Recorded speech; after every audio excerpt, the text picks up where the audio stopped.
AI tools నేర్చుకుని passive income సంపాదించాలనుకుంటున్నారా? పూర్తి వివరాలకు సంప్రదించండి. నమస్కారం శ్రీ ఆచార్య అనంతకృష్ణ స్వామి గారు. నమస్కారం అండి. ఈ వీడియోలో ఏం చెప్తున్నారు? ఇక్కడ మనం సంపద ఐశ్వర్యం డబ్బు అని అనుకున్నాం మన సబ్జెక్ట్లో. ఫస్ట్ మనకి ఇవే మన సబ్జెక్ట్లో ఇంతకంటే ఏం లేవు, ఎందుకంటే దీంట్లో అన్నీ వస్తాయి. మనం నాలుగు ఉండాలి. ఒకటి మీరు, ఫస్ట్ మీరు ఉంటారు, తర్వాత డబ్బు, రెండు సంపద, ఐశ్వర్యం, అంతే. వీటన్నిటికీ ముందు ఇంకేం ఉండాలంటే సృష్టి ఉండాలి. సృష్టి అంటే ఏంది? మనం ఎన్నోసార్లు అనుకున్నాం.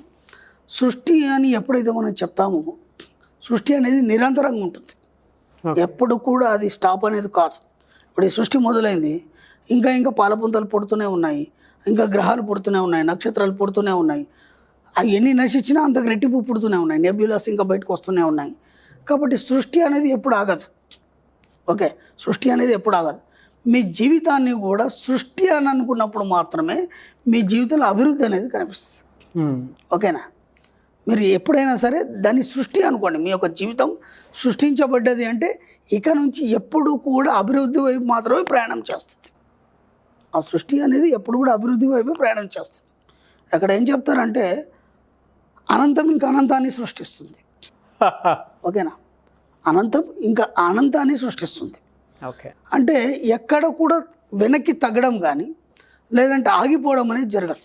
ఒకసారి స్టార్ట్ అయిన సృష్టి ఎప్పుడు కూడా ఇంకా ముందుకు వెళ్ళిపోతూనే ఉంటుంది, ఎక్కడ కూడా ఆగిపోదు. అది ఆగిపోకుండా ఉండడానికి మీరు ఏం చేయాలంటే మీ ఆలోచనలు పెంచాలి. ఓకే, ఎప్పుడు కూడా తగ్గడానికి లేదు. మీ ఆలోచనలో ఎక్కడ కూడా అమ్మో డబ్బు ఎలా వస్తుంది, అలో సంపద ఎలా వస్తుంది, లేకపోతే నాకు ఇంత డబ్బు కావాలి, ఇది ఎక్కడి నుంచి వస్తుంది, ఇలాంటి ఎక్కడ కూడా మీకు డౌట్స్ వద్దు. ఒకసారి సృష్టి అనుకున్నారా, అయిపోయింది.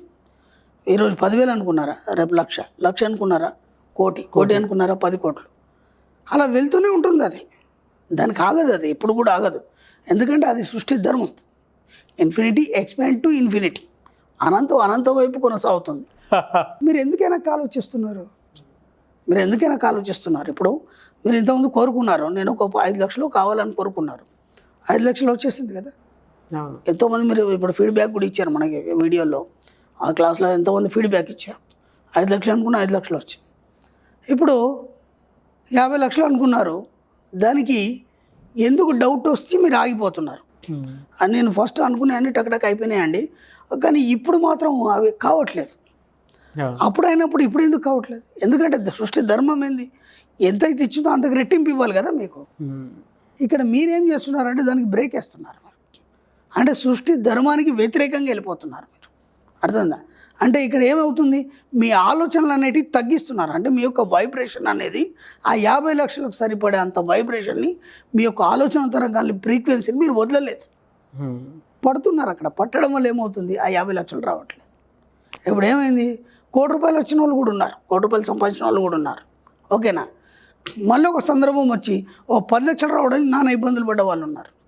ఎందుకంటే మాకు చాలామంది కస్టమర్స్ వస్తుంటారు కదా, ఏమండి మీరు క్లాస్కి వచ్చాను, నాకు ఇలా మా ఇల్లు అమ్ముడిపోయింది, లేకపోతే ఒక ప్లేస్ అమ్ముడిపోయింది, నా మొత్తం అన్నీ క్లియర్ అయిపోయినాయండి. మళ్ళీ ఇప్పుడు బిజినెస్ మళ్ళీ స్టక్ అయిందండి.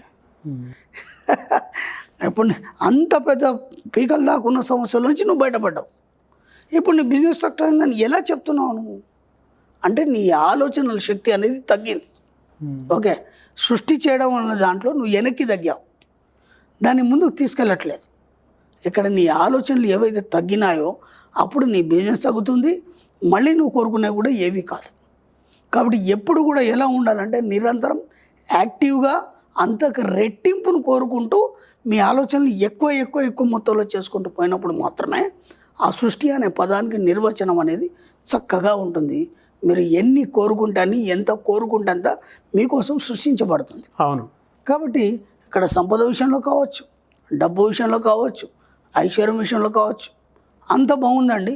ఇప్పుడు అన్నీ బాగున్నాయండి, నాకు అన్నీ వచ్చినాయండి, బాగున్నానండి, కానీ ఆరోగ్యం దెబ్బతిందండి. ఐశ్వర్యానికి వచ్చేసరికి మనకు ఆరోగ్యం కదా అది. ఐశ్వర్యంకి వచ్చేసరికి ఆరోగ్యం ఒకటి, పరపతి ఒకటి మనకు ఐశ్వర్యం కింద వస్తుంది.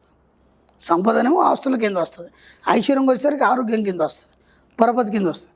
ఇంతకుముందు అందరూ నా మాట వినేదండి, ఇప్పుడు వినటం లేదండి. ఎందుకు? నీ సృష్టి ఆలోచనల్లో నీ యొక్క ఫ్రీక్వెన్సీ తగ్గింది. ఎందుకు తగ్గింది? ఫస్ట్ ఉన్నటువంటి ఆకలి నీకు ఇప్పుడు లేదు. స్టార్టింగ్లో నీకు బాగా అన్ని ఫోర్స్ ఉండేది, ఓకేనా, ఆలోచన కూడా అంత అంత ఫాస్ట్గా మూవ్ ఫాస్ట్గా ఉండేది, అంత తొందరగా కావాలని ఉంది, అంత బాగా ప్రయత్నాలు చేశారు, టగటగ అయిపోయినాయి అన్ని. అయిపోయిన తర్వాత ఏమైపోయింది, ఇప్పుడు మీకు టెన్షన్ లేదు, ఎక్కడి నుంచి కూడా ఎక్కడ టెన్షన్ లేదు, ఒక ప్రశాంతత ఏర్పడింది. ఆ ప్రశాంతత ఏర్పడంలో తీవ్రత అనేది లేకుండా పోయింది. ఇంతకుముందు మనం తీవ్రత గురించి చెప్పుకున్నాం, ఆ తీవ్రత అనేది లేకుండా పోయింది. కాబట్టి ఇప్పుడు రావట్లేదు ఏది కూడా. తప్పు మీరే చేస్తున్నారు, పొరపాటు మీరే చేస్తున్నారు. సృష్టించుకోవడం అనే దాంట్లో మీరు తీవ్రత లేకుండా మీకున్న ఫ్రీక్వెన్సీని తగ్గించుకోవడం వల్ల మీ దగ్గరికి ఏవి రావట్లేదు. అప్పుడు ఎలా వచ్చినాయి, ఇప్పుడు ఎందుకు రావట్లేదు? కాబట్టి మళ్ళీ ప్రయత్నించి ఇప్పుడు మళ్ళీ ఎలా అనుకుంటారంటే స్టార్టింగ్లో మీ పరిస్థితి ఎలా ఉందో ఇప్పుడు కూడా అలాగే ఉందనుకోండి. అనుకొని మీకు కావాల్సిన వాటి గురించి గట్టిగా ప్రయత్నం చేయండి. ఎంత వీలైతే అంత మీ ఫ్రీక్వెన్సీ స్థాయిని పెంచండి, అంటే మీ ఆలోచన తరంగాల శక్తిని పెంచండి. ఎంత పెంచితే అంత తొందరగా మీరు కోరుకునే మీ దగ్గరకు వస్తాయి. మీరు ఎంత స్లో ఉంటే అంత తొందరగా మీకు ఆలస్యం జరుగుతుంది, అంత ఆలస్యంగా జరుగుతుంది. ఇక్కడ చేయాల్సింది రెండే రెండు, మీ యొక్క ఆలోచన తరంగాల ఫ్రీక్వెన్సీని పెంచడమా తగ్గించడమా. తగ్గిస్తే మీరు తొందరగా పొందలేరు, పెంచితే తొందరగా పొందగలరు. అది మీరే డిసైడ్ చేసుకోండి, అర్థమైందా? ఎందుకంటే మీకు ఈ తేడా తెలియట్లేదు. అప్పుడు ఎందుకు అయింది, ఇప్పుడు ఎందుకు కావట్లేదు. నా క్లాస్కి వచ్చారు, ఎన్నో క్లాసులకు వెళ్ళారు, ఎన్నో ప్రయత్నాలు చేశారు, స్టార్టింగ్లో బాగుంది, మళ్ళీ ఇప్పుడు ఎందుకు డౌన్ అయిపోయారు? కారణం మీరే. కాబట్టి అది మీకే అర్థమవుతుంది నేను ఎక్కడ పొరపాటు చేస్తున్నా అనేది. కాబట్టి దాన్ని మరీ మీరు పరీక్షించుకోండి, పరిశీలించండి.